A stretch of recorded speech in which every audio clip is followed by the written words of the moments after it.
Meus queridos, essa noite nós temos o privilégio de ter conosco o pastor Jonas Madureira. Juntamente com ele está a Juliana, a sua esposa, que nunca tinha vindo a Niterói, então pela primeira vez ela está vindo.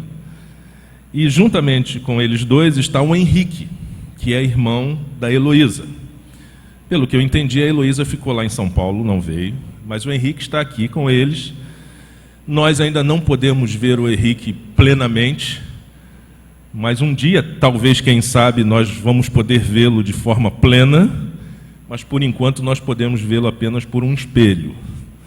Ou seja, o Henrique está acolhido na barriga da Juliana, ela está grávida e eles estão conosco. E é um prazer, uma honra, um privilégio receber esses irmãos. Pastor Jonas Madureira é bacharel em teologia pelo Seminário Teológico Evangélico do Betel Brasileiro, bacharel e mestre doutorando em filosofia pela PUC de São Paulo, professor de teologia sistemática, de teologia contemporânea e filosofia no Seminário Teológico Betel Brasileiro. Autor do livro Filosofia, que faz parte do curso Vida Nova de Teologia Básica, publicado pelas edições Vida Nova, que você pode encontrar aí. E em 2005, ele recebeu da PUC a premiação de menção honrosa na área de filosofia pelo estudo que apresentou sobre a doutrina do conhecimento negativo de Deus em Tomás de Aquino. Esta noite ele estará falando sobre a iluminação do Espírito Santo e a prática do conhecimento. Acima disso tudo que eu mencionei aqui, está o fato dele ser um homem de Deus e que está dedicando a sua vida em prol do reino de Deus. Isso é mais importante do que qualquer outra coisa. E eu quero convidar o pastor Jonas a estar aqui e quero que você possa saudá-lo com uma salva de palmas nesse instante.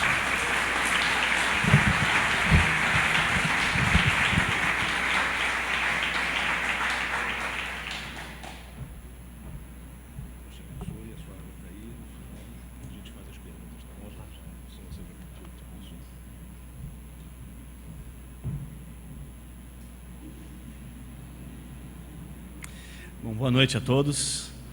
Quero dizer que estou muito feliz de poder participar deste evento, dessa semana teológica, de poder compartilhar um pouco da palavra de Deus, um pouco do ensino que a palavra de Deus tem de alguma forma despertado em nossos corações e de alguma forma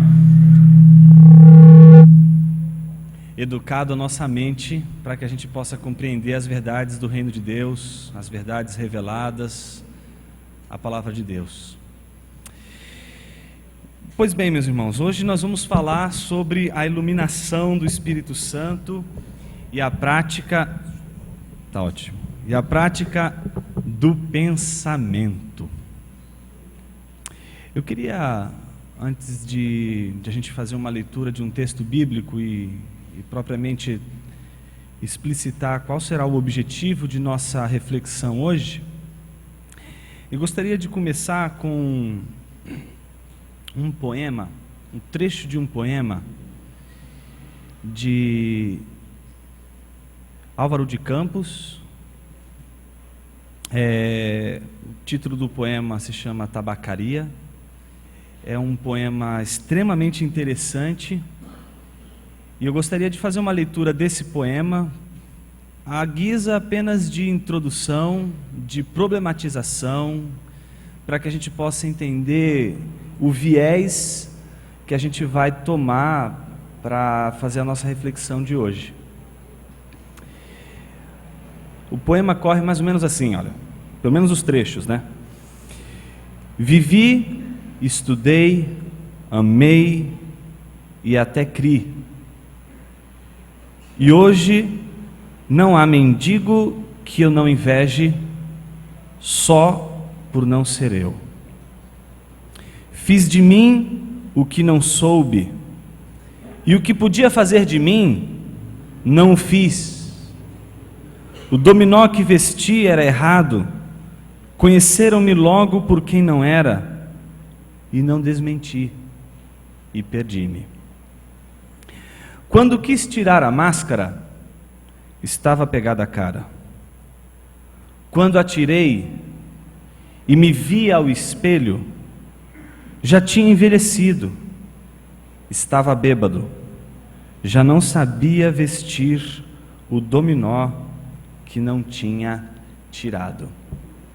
Esse poema ele é muito interessante, não só pela construção poética do Fernando Pessoa, mas mais do que isso, porque ele diz uma realidade que, independentemente de sermos cristãos ou não, ela faz parte de nossa estrutura. Somos seres que buscam conhecer quem são. Todo e qualquer movimento que a gente faz, de inteligência, de racionalidade, de reflexão, de pensamento, tudo isso a gente faz porque no fundo, o que a gente busca é o encontro de nós mesmos, é saber quem nós somos, saber nossa origem, saber de onde nós viemos, para onde nós vamos, qual é a estrutura da nossa vida, qual é a nossa identidade, quem de fato nós somos.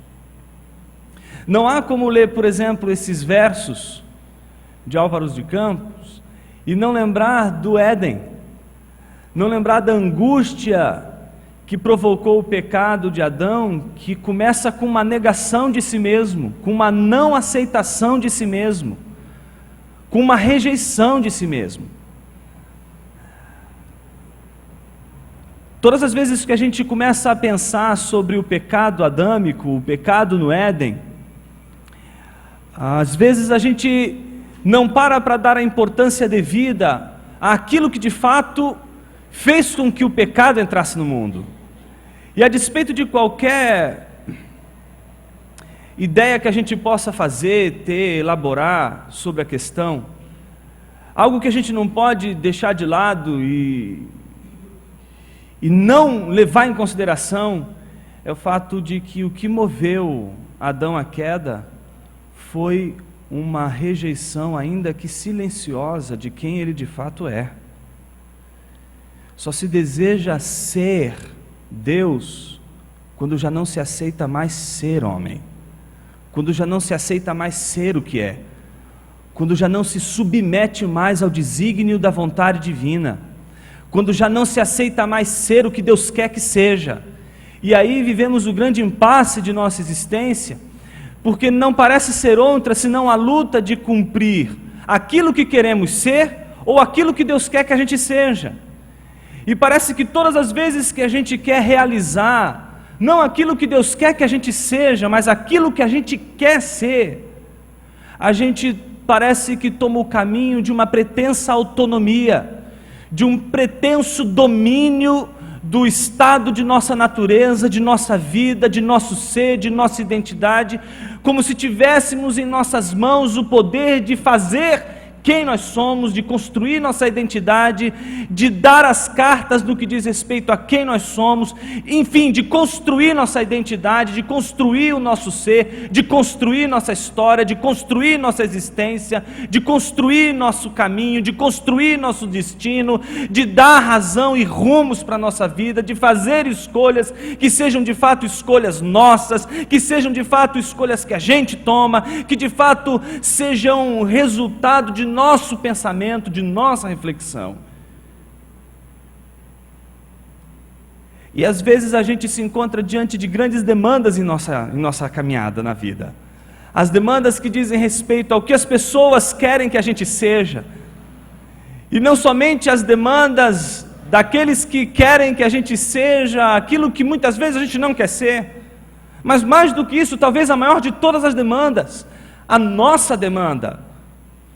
Quando essa demanda não parte mais de fora, mas parte de nós mesmos, quando nós mesmos colocamos diante de nós um plano para a nossa vida, um projeto para a nossa vida, um traço para a nossa história, limites para a nossa história, quando a gente quer ser o criador de nossa história, quando a gente quer desenvolver nossa história, e aí a gente acaba exigindo de nós uma identidade que muitas vezes não é a identidade que Deus imprimiu em nosso ser e nossa existência.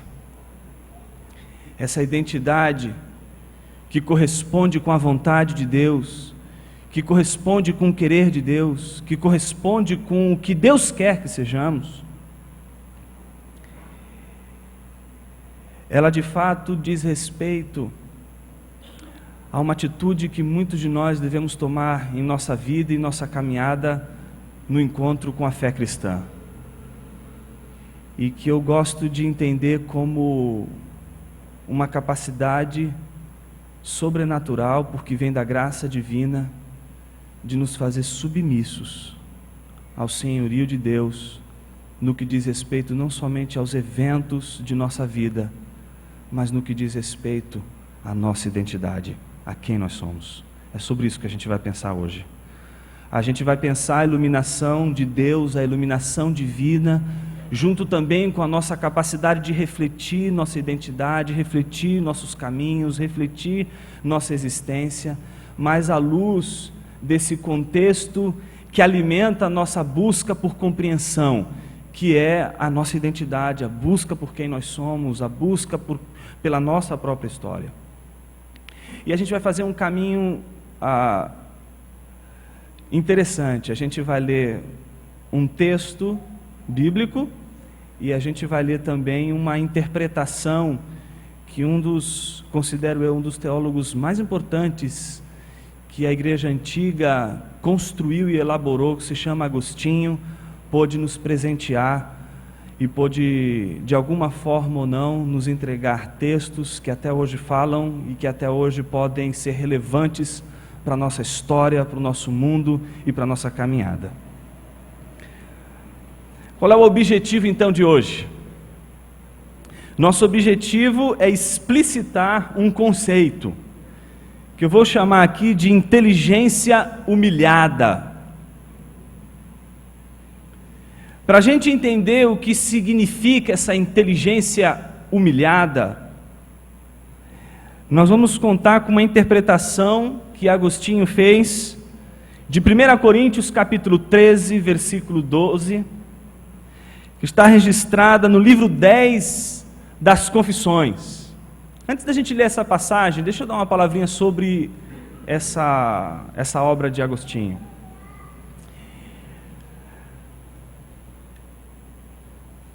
Essa foi uma das obras mais importantes, talvez a mais importante. Há quem diga que De Trinitate, que a Cidade de Deus, o livre-arbítrio ou outros tratados de Agostinho sejam extremamente importantes. Mas não acredito que em toda a história dos estudos do pensamento deste cristão chamado Agostinho, desse bispo da igreja de Hipona, estejam errados em classificar as Confissões de Agostinho como uma obra-prima da cristandade. Isso não é à toa. Quando Agostinho escreve essa obra, já está no quinto século, no início do quinto século, ele já não é mais um menino, ele já não é mais um jovem, ele já tem os seus mais de 50 anos, ele já é o líder de uma igreja importante em Hipona, ele já goza de uma reputação, ele já goza de um reconhecimento da igreja, de seu trabalho, de seu labor, de sua produção teológica, de sua, acima de tudo, produção pastoral. Portanto, se encontra num momento extremamente de êxito em sua caminhada. E o que espanta quando a gente estuda Agostinho é que nesse êxito ele resolve abrir o livro de sua vida, resolve contar a sua história, resolve contar a história que ninguém conhece, ou que alguns, ou pelo menos muitos, não conhecem, e que me parece ser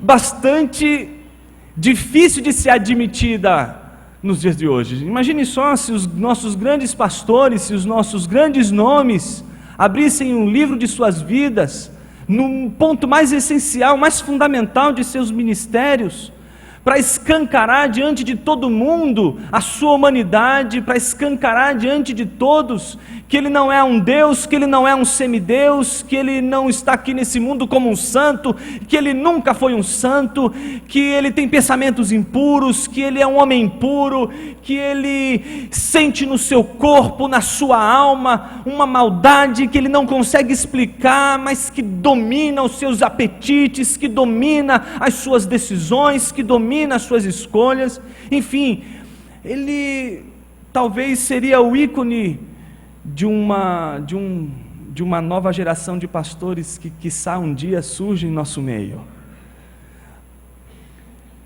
Agostinho resolveu abrir o seu livro, o livro de sua vida, o livro de sua história, o livro de sua identidade, no momento de maior êxito de sua vida.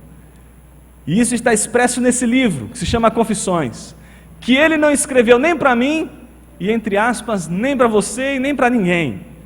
Ele endereça esse livro para Deus. Quando a gente lê as Confissões de Agostinho, uma das coisas que mais chama a atenção nessa obra é de que Agostinho nunca leva em consideração você e eu, os leitores.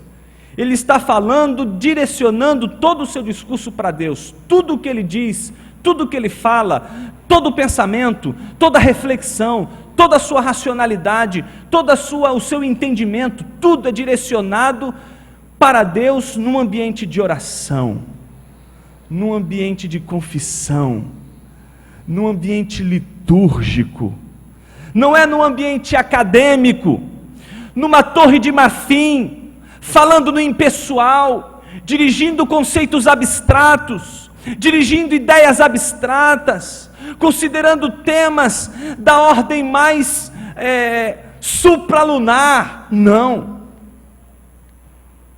Agostinho, ele resolve escrever uma oração teológica. Ele une coração e mente. Ele une tudo aquilo que a gente deveria unir em nossa caminhada cristã, que é fazer de nossas orações teologias e fazer de nossas teologias orações. A primeira parte das Confissões é muito interessante, vai até o livro 9. E ele só fala do que ele foi e de tudo que ele fez. Ele conta desde molecagens, de quando era menino, até de situações as mais esdrúxulas que a gente possa imaginar que o ser humano possa passar. De todas essas narrativas, o que mais chama a atenção é que Agostinho sempre tenta mostrar que, diante de todos os seus erros e falhas, parece que há algo dentro dele que o faz se inclinar para o mal, se inclinar para um caminho tortuoso. E aí ele resolve contar em 9 livros sua história e que ele era, o que ele fez. Como não nos interessa saber o que o santo fez, mas nos interessa o que ele é, então devemos ler não mais até o livro 9, mas do livro 10 em diante, porque Agostinho do livro 10 em diante já não fala mais de quem ele era, mas Agostinho fala de quem ele é.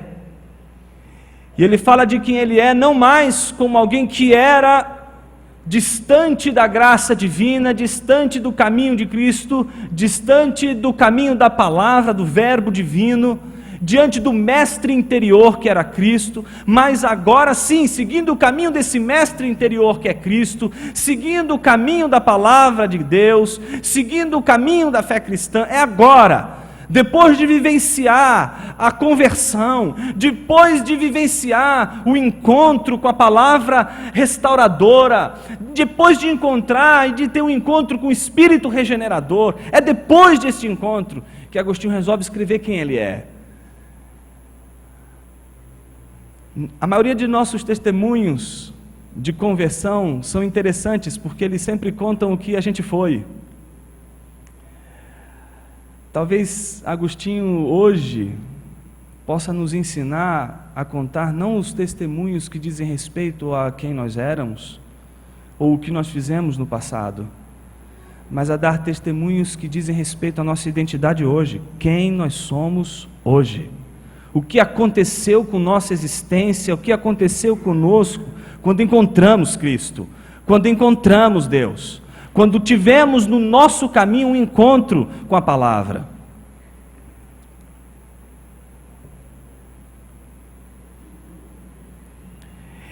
Todo o livro 10 vai ser uma tentativa que Agostinho vai fazer de explicar esse encontro, e de explicar mais do que esse encontro, explicar quem ele é, dizer quem ele é. E ele abre esse livro 10 com uma interpretação de 1 Coríntios capítulo 13, versículo 12, que eu gostaria de ler com os irmãos nessa noite, e que possa servir como um grande desafio para a nossa caminhada, não só no que diz respeito à vida piedosa, mas também no que diz respeito ao nosso comprometimento com a compreensão dessa vida piedosa, a reflexão, a prática do pensamento sobre essa vida piedosa. 1 Coríntios capítulo 13, versículo 12, diz assim: porque agora vemos como por um espelho, de modo obscuro, mas depois veremos face a face. Agora conheço em parte, mas depois conhecerei plenamente, como sou plenamente conhecido.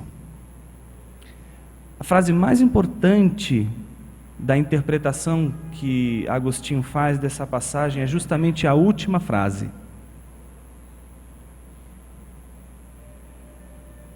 Conhecerei plenamente, como sou plenamente conhecido. Esse versículo é muito interessante. Primeiro porque ele mostra dois conhecimentos.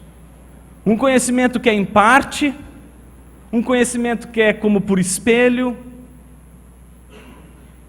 um conhecimento que não é pleno, um conhecimento que é precário, um conhecimento que não é suficiente no sentido de compará-lo com tudo que representa o conhecimento de Deus. É um conhecimento parcial, é um conhecimento de uma parte, não é o conhecimento do todo. Em contrapartida, há um outro conhecimento, que é pleno, que é suficiente, que é total. Conhecimento que é exaustivo. Só que o primeiro conhecimento diz respeito a mim e a você, diz respeito a Agostinho, diz respeito a mim, diz respeito a você, diz respeito a todos aqueles que foram tocados pela graça divina. Mas existe um outro conhecimento que não diz respeito a mim, que não diz respeito a você, que não diz respeito a Agostinho, que diz respeito a Deus. O primeiro conhecimento que diz respeito a nós é em parte. O primeiro conhecimento que diz respeito a mim, a você, que nos diz respeito, este conhecimento, ele é precário, ele não é total. Mas o conhecimento que Deus tem de mim, o conhecimento que Deus tem de você, o conhecimento que Deus tem de Agostinho, ele é pleno, ele é total, ele não é parcial, ele é exaustivo. Isso faz Agostinho pensar uma coisa muito interessante que eu gostaria de trazer aqui para a nossa reflexão de hoje. Ele abre o livro 10, pensando em 1 Coríntios 13, 12, e abre dizendo assim, dizendo para Deus: conhecer-te, ó conhecedor de mim, conhecer-te tal como sou por ti conhecido. Eu gostaria que a gente pensasse na sutileza de Agostinho quando ele abre o seu comentário, a sua interpretação a 1 Coríntios 13.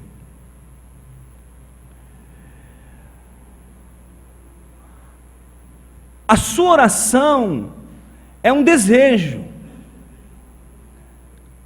ela não é uma realidade.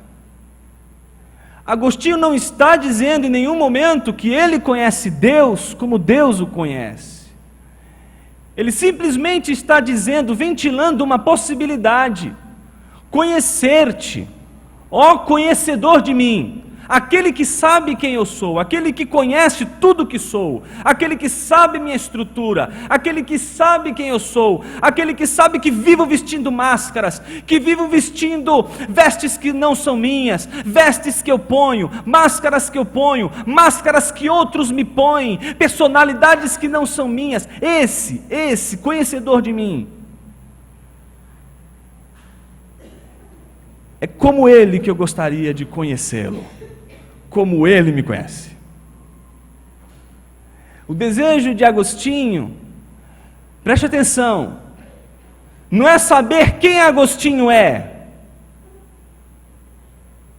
O desejo de Agostinho é saber quem Deus é, conhecer Deus, pensar Deus, inteligir Deus, conhecer Deus, mas não como ele tem conhecido, mas não parcialmente, mas não precariamente, mas não em parte, mas plenamente, na sua plenitude, porque é assim que Deus nos conhece, porque é assim que Deus conhece os seus, porque é assim que Deus conhece aqueles que o conhecem em parte. Isso deve causar um espanto,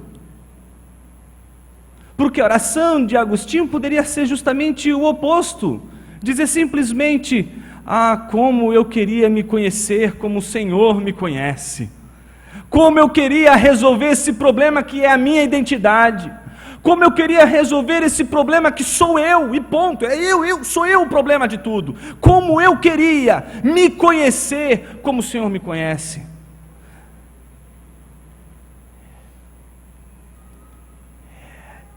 Essa postura de Agostinho mostra como Agostinho entendia que todo conhecimento que a gente pode ter de Deus, todo desenvolvimento intelectual que a gente pode ter de Deus, ele sempre vai revelar algo de nós, que nós mesmos, por nossa inteligência, por nosso conhecimento, jamais chegaríamos, jamais conheceríamos. Agostinho não precisa pedir para conhecer ou desejar conhecer a si mesmo como Deus o conhece, porque ele sabe que se um dia ele for capaz de conhecer Deus plenamente, de conhecer Deus como Deus o conhece, ele já não vai mais precisar saber quem ele é, ele já não vai mais precisar e nem conhecer e nem pesquisar sobre sua identidade, porque é impossível alguém que conheça a Deus na sua plenitude e não possa saber quem é. Seria um contrassenso, seria ridículo um dia dizermos conhecemos Deus plenamente, mas não sabemos absolutamente nada sobre nós. É o ridículo alguém que arroga sobre si a possibilidade de se falar tudo sobre Deus e não se falar nada sobre si. É ridículo você construir uma teologia que fale tudo sobre Deus e não fale nada sobre o homem. É ridículo você construir qualquer pensamento, reflexão, qualquer abstração sobre Deus que não traga algo de concreto para aquilo que nós somos.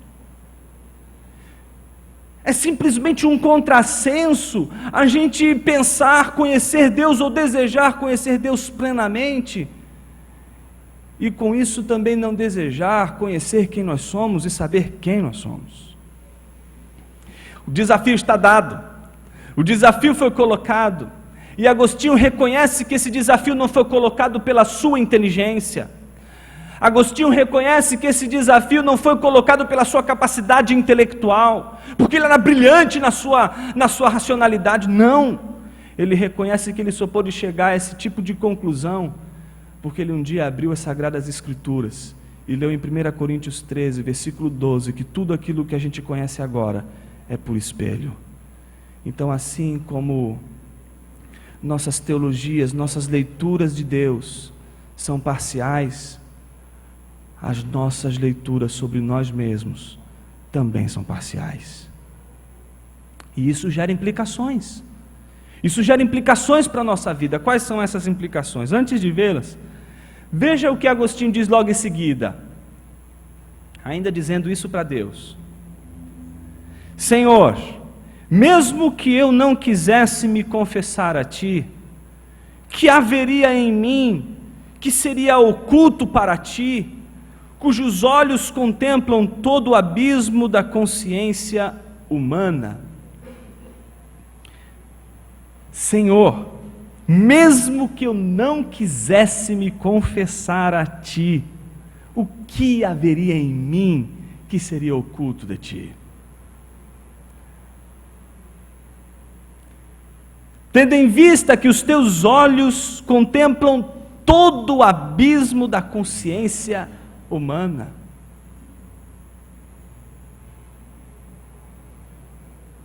Se a gente pensar um pouquinho nessa passagem de Agostinho, ela vai trabalhar com uma questão muito interessante que envolve não só a nossa inteligência, não só a nossa teologia sobre Deus, o nosso pensamento sobre Deus, mas mais do que isso, nossa oração, nossa vida de oração.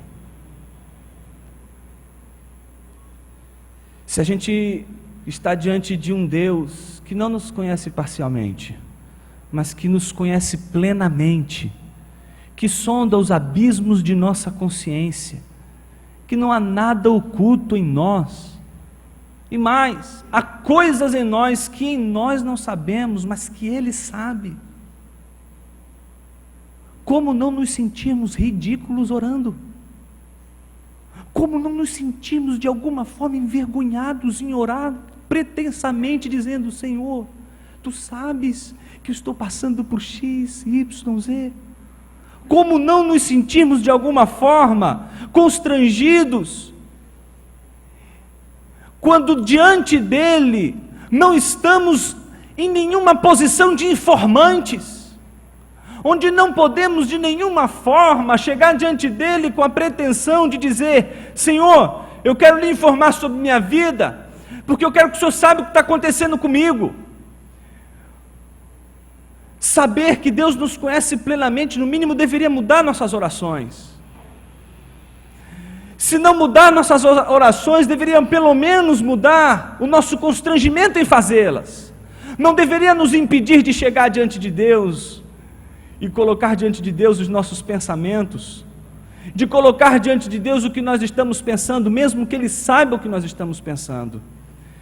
Mas pelo menos quando falarmos o que estamos pensando para Deus, no mínimo termos a consciência de que antes que a palavra chegasse à nossa boca, Ele já conhecia toda. Isso não é Agostinho quem está dizendo. Salmo 139 diz: Senhor, Tu me sondas e me conheces. Sabes quando eu me assento e quando eu me levanto. De longe penetras os meus pensamentos, esquadrinhas o meu andar, o meu deitar, conheces todos os meus caminhos, ainda a palavra não me chegou à boca, e Tu, Senhor, a conhece toda. Tu me cercas por trás, por diante, e põe diante de mim a Tua mão. Tal conhecimento é maravilhoso demais para mim, é sobremodo excelente, não posso atingir. Para onde me ausentarei do Teu Espírito? Para onde fugirei da Tua face? Se subo aos céus, Tu lá estás. Se eu faço a cama no mais profundo abismo, lá estás também. Se eu tomo as asas da alvorada e habito os confins, as extremidades dos mares, até ali a Tua mão me guiará, a Tua mão patrocinará a minha fuga. A minha fuga de Ti é patrocinada por Ti, como foi patrocinada a fuga do profeta, que fugindo foi alimentado por Deus. Até ali a Tua mão me susterá, a Tua destra me governará. Se eu disser, as trevas com efeito me encobrirão, e a luz ao redor de mim se fará noite, as trevas não te serão escuras, porque para Ti as trevas e a luz são a mesma coisa, pois Tu formaste o meu interior, me teceste no seio de minha mãe. Graças Te dou, porque de um modo assombrosamente maravilhoso me formaste, e as Tuas obras são maravilhosas, e a minha alma o sabe muito bem. os meus ossos não te foram encobertos, quando no oculto fui formado. O texto ainda continua dizendo que os teus olhos me viram a substância informe. E no teu livro estão escritos todos, não são uns, são todos os dias de minha vida. Cada um deles, quando nenhum deles ainda havia. Quão preciosos são os teus pensamentos, ó Senhor!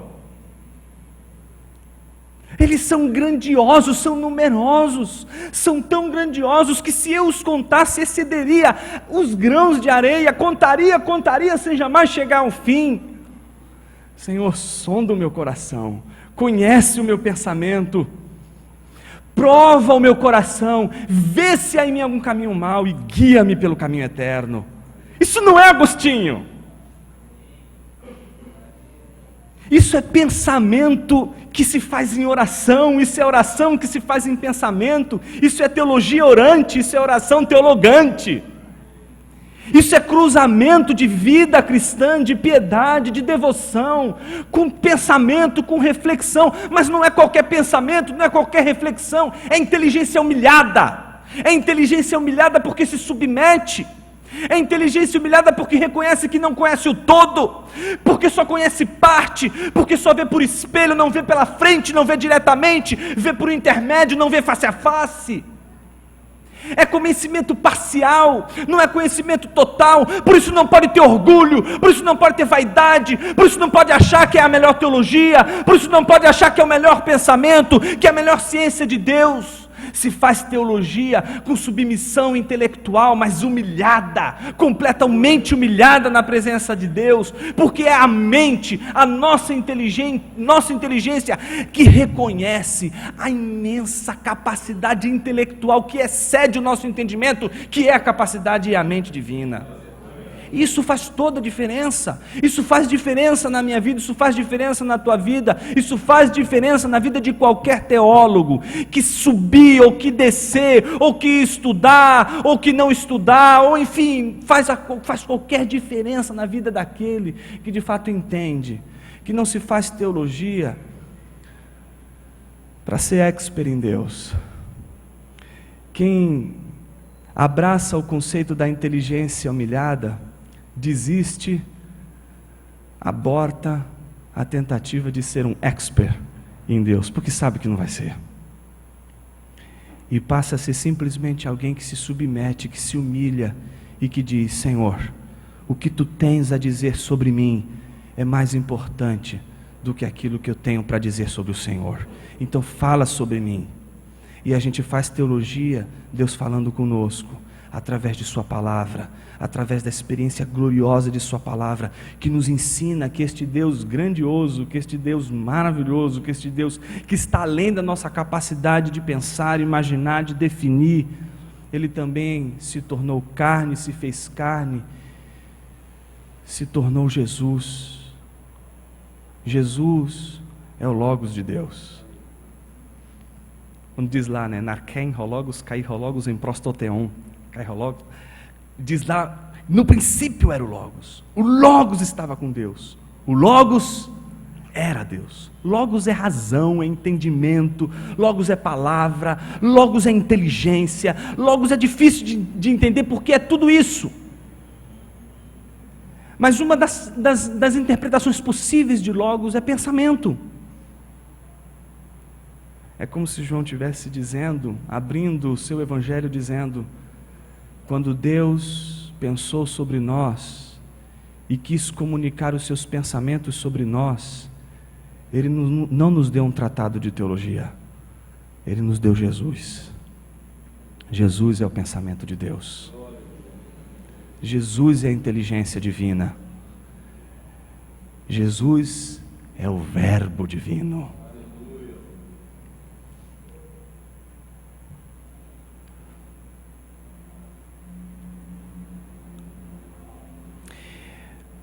Uma última frase dessa primeira parte de Agostinho diz assim: o Senhor poderia se ocultar de mim, mas eu não poderia esconder-me de vós. O Senhor me ilumina de tal maneira que já me envergonho de mim. O Senhor me conhece tal como eu sou.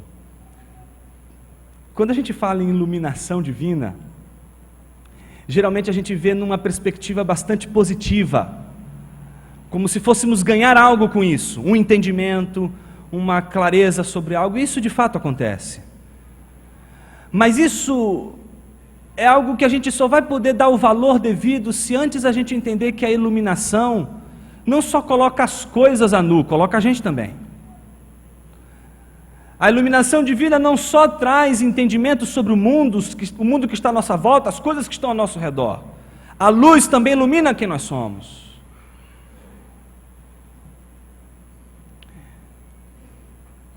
Quando Agostinho comenta o Salmo 139, a pergunta que ele se faz é a seguinte: por que Deus diz sonda-me? Por que é tão importante para nós seres humanos pedir para que Deus olhe para nós? Porque a única possibilidade, diz Agostinho, de a gente poder saber alguma informação sobre quem nós somos, não pode vir de nós, não pode vir de nossa inteligência que vê por partes, que vê parcialmente, mas só poderia vir da inteligência divina. E ela só vem quando Deus olha para a gente. Nada saberíamos de nós se Deus antes não olhasse para nós. Então o olhar de Deus funciona como um espelho. Tem um poema, um poema em prosa do Oscar Wilde, que eu acho muito interessante para exemplificar essa relação. Ele conta, você já viu a história do Narciso? Conhece a história do Narciso? Então, diz que um dia Narciso foi embora. Narciso que ficava todos os dias à margem do rio, olhando nas margens e contemplando nas margens, não as margens, mas a si mesmo nas margens. Ele se foi. E aí o rio chorou desesperadamente. Então as flores, as árvores, disseram ao rio: ó rio, por que choras a partida de Narciso? Por que se desesperas porque Narciso foi embora? Você não sabia que todas as vezes que Narciso ia à sua margem, não era para te ver, mas todas as vezes que ele ia para olhar as margens, não era para te ver, mas para se ver, para ver a si mesmo, para saber-se de si mesmo. E então o rio disse: pois é, mas era a única hora do dia que eu conseguia me ver nos olhos de Narciso. Isso exemplifica como Agostinho interpreta Salmo 139 e como, por exemplo, Calvino abriu as Institutas de Calvino dizendo assim: olha, o conhecimento que a gente tem de Deus e o conhecimento que temos de nós mesmos são duas coisas inseparáveis. E não só isso, faz questão de provar em seguida porque elas são coesas, porque elas se complementam, porque elas estão intimamente ligadas, porque eu posso dizer com todas as letras que quando eu conheço Deus eu sei algo sobre mim, porque quando eu sei algo sobre mim eu sei algo sobre Deus. É óbvio que quando a gente encara o conhecimento de Deus não só como um saber sobre Ele, mas um saber sobre nós, a história muda de figura, porque aí a nossa busca intelectual, ela se humilha, na medida em que ela sabe que por si só ela não vai saber quem ela é, e ela se submete de uma tal maneira ao escrutínio, à avaliação divina, que ela se submete ao ponto de dizer: diga quem eu sou, e eu serei aquilo que o Senhor quer que eu seja, mas diga quem eu sou, o Senhor, e não eu. Pedir para olhar nos olhos de Deus e ver nos olhos de Deus quando Ele olha para nós, a nossa própria natureza, como se Deus fosse um espelho para nós, como se sem Deus não pudéssemos olhar para o nosso interior, como se sem Deus não pudéssemos saber nosso interior, do que somos feitos e qual é a nossa interioridade. É mais do que uma mera visada, uma olhada para dentro de nós. Ela é uma tomada de posição para a vida. é desistir de querer vestir as máscaras que a gente escolhe ou as máscaras que nos colocam. É se abrir para aquilo que Deus nos fez desde o seu coração, desde a sua origem, desde a nossa origem. É buscar muito mais do que ser o que queremos ser, é buscar ser o que Deus quer que a gente seja. Não sei, eu já procurei várias vezes essa frase que a gente vai ler agora de Lutero. Eu achei essa frase num livro bacana do Dietrich Bonhoeffer, se chama O Discipulado. É uma citação muito interessante, eu queria que você prestasse atenção nela. Essa oração, Lutero faz na voz de Deus, como se Deus estivesse falando isso para mim e para você. Então vamos ler esse texto na postura, na perspectiva de que Deus está falando, e não na perspectiva de que nós estamos dizendo. Olha só como ele constrói esse pensamento. Isso deve ir não de acordo com o teu entendimento, mas acima dele. Mergulha na insensatez e dar-te-ei meu entendimento. Não saber para onde vais é saber exatamente para onde vais.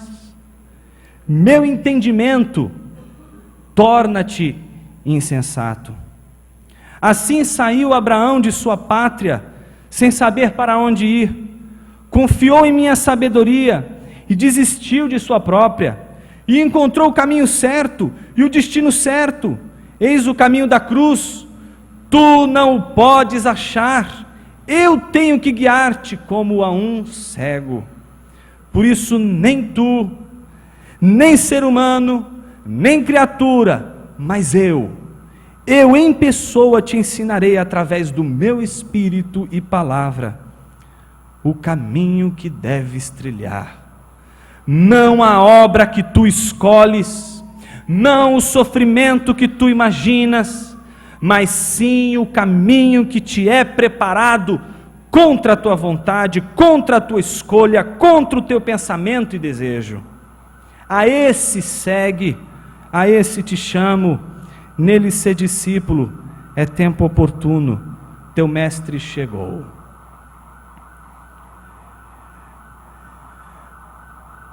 O desafio que Lutero nos impõe é o desafio de a gente submeter nossa história a Deus.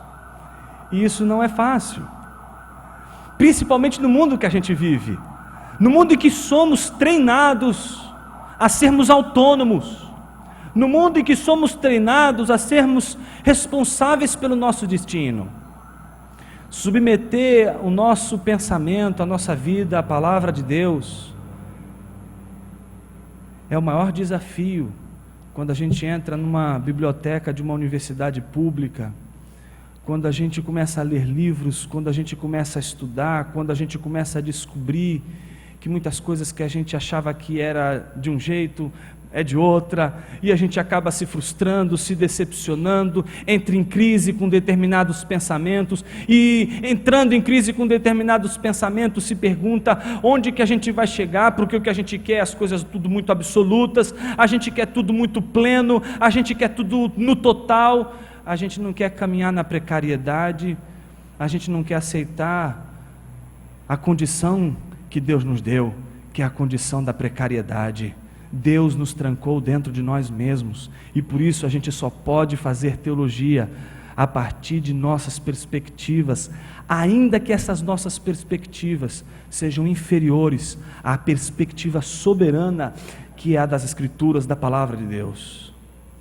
Termino aqui a nossa exposição com algumas citações desafiadoras de Agostinho, não referente ao nosso conhecimento, mas referente ao outro lado, que é a busca do nosso conhecimento de Deus, porque depois de colocar todos os problemas e as dificuldades, ele se coloca diante do desejo que de fato ele se colocou desde o princípio, que é conhecer Deus como Deus o conhece. Ele diz assim: a minha consciência, Senhor, não duvida, antes tenha certeza de que eu te amo, feriste-me o coração com a tua palavra, e desde então te amei. Isso ele faz no capítulo 6 do livro 10. Começa assim: a minha consciência, Senhor, não duvida, mas tem a certeza de que te ama, de que eu te amo. Em outras palavras, Agostinho está dizendo assim: olha, quem vai falar o que vai falar a seguir não é um ateu. Quem vai falar o que vai falar a seguir é alguém que não tem dúvida alguma do seu amor a Deus. Reconhece que a palavra foi quem feriu o seu coração, e que porque a palavra feriu o seu coração, ele não pôde mais deixar de amar o Senhor. Porém, ele tem uma questão, e ele se faz essa questão. A questão é essa: o que eu amo quando te amo? É claro que todo cristão tem uma busca pessoal de Deus. Todo cristão quer uma experiência com Deus. Todo cristão quer uma caminhada, uma vida cristã saudável, frutífera com Deus. Mas aí vem um grande problema, um grande dilema. Quando a gente acaba descobrindo que nosso conhecimento é parcial, o próximo passo é simplesmente dizer: para que teologia? Para que pensar? Para que refletir tanto? Para que discutir tanto? Para que levantar tantas questões? Para que pensar tanto? Porque você não vai conseguir orar sem pensar. Porque você não vai conseguir orar sem fazer teologia. Porque a tua oração é uma teologia.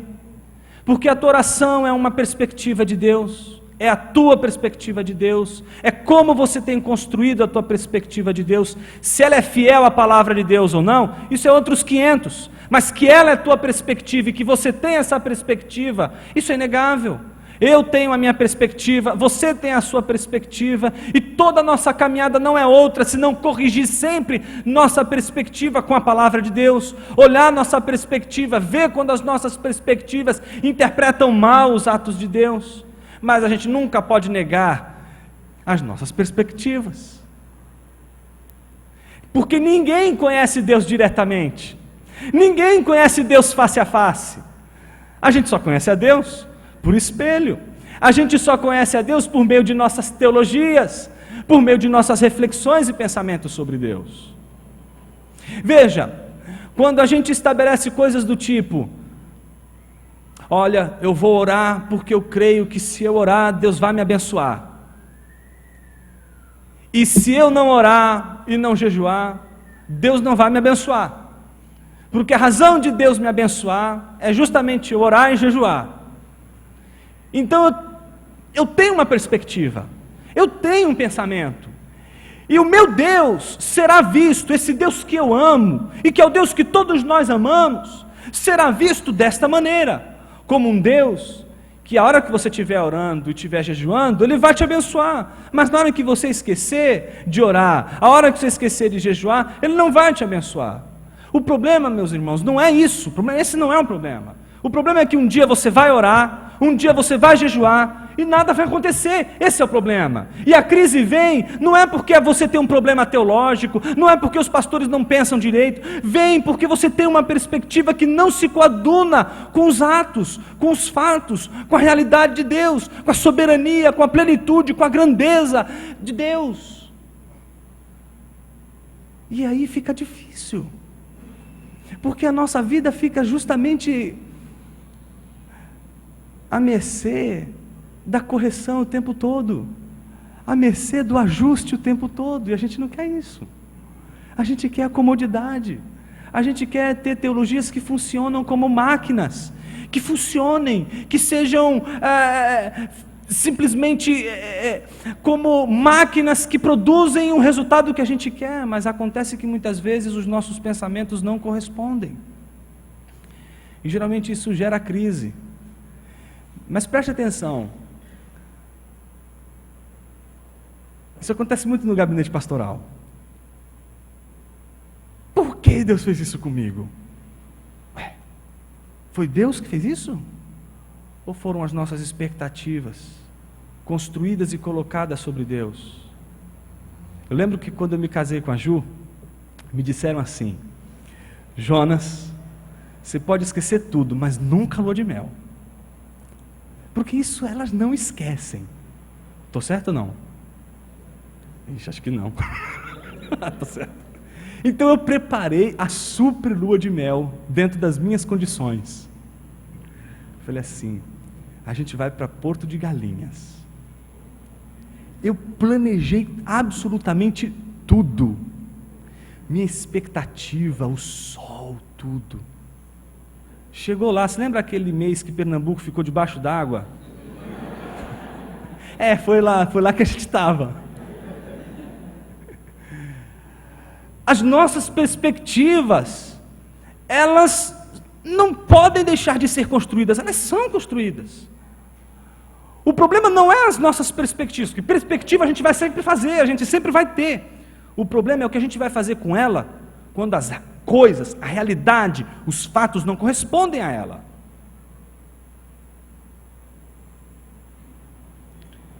E aí a gente tem que aprender com a dinâmica. A dinâmica do nosso conhecimento de Deus não é de outra forma senão aquela que tenta de todas as maneiras possíveis se submeter, se humilhar. Não tem outra saída, não tem outra escapatória. Quem tem que corrigir os pensamentos não é Deus, somos nós. E por isso que a maior parte de nossas teologias deveriam ser muito mais correções do que construções. Agostinho, e eu termino aqui com uma frase dele, sensacional, diz assim: Fexti nos arite et inquietum est cor nostrum, donec requiescatim te. Criaste-nos para vós, presta atenção, criaste-nos para vós, e o nosso coração permanece inquieto, enquanto não repousa em vós. Esse repouso em vós não é o dia em que você encontrou Jesus, ou para satisfazer a outra ala, foi encontrado por Jesus, mas é o dia em que a gente morre e vê Deus face a face. Aí a gente descansa. Que Deus nos abençoe, meus irmãos, no nome de Jesus.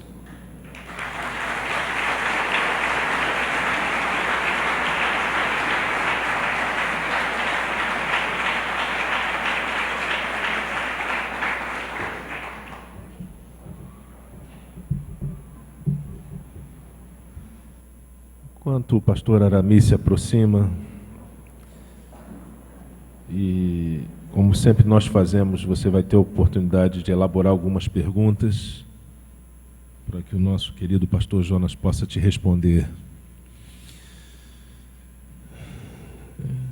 É sempre um momento de muita reflexão. Cada palavra que tem sido dada, cada palestra que tem sido colocada, tem sido momentos de reflexão importantes para a nossa vida. Já chegou com as suas perguntas já? Não tem pergunta. Caramba. Mas eu queria orar com os irmãos nesse instante. Queria pedir ao pastor Jonas que estivesse orando pelas nossas vidas.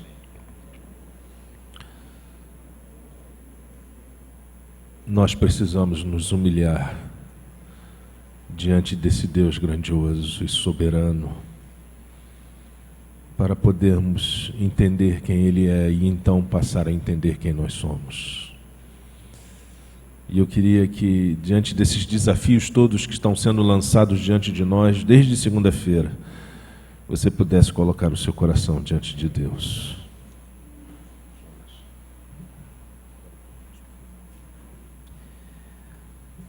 Pai, a única coisa que a gente pode dizer nessa hora é: quebra a nossa vida. Porque Tu és o santo oleiro, nós somos barro, e a Tua palavra diz que esse oleiro está completamente entregue à sua obra, nada rouba a atenção do oleiro de sua obra, mas é o barro que se estraga nas mãos do oleiro.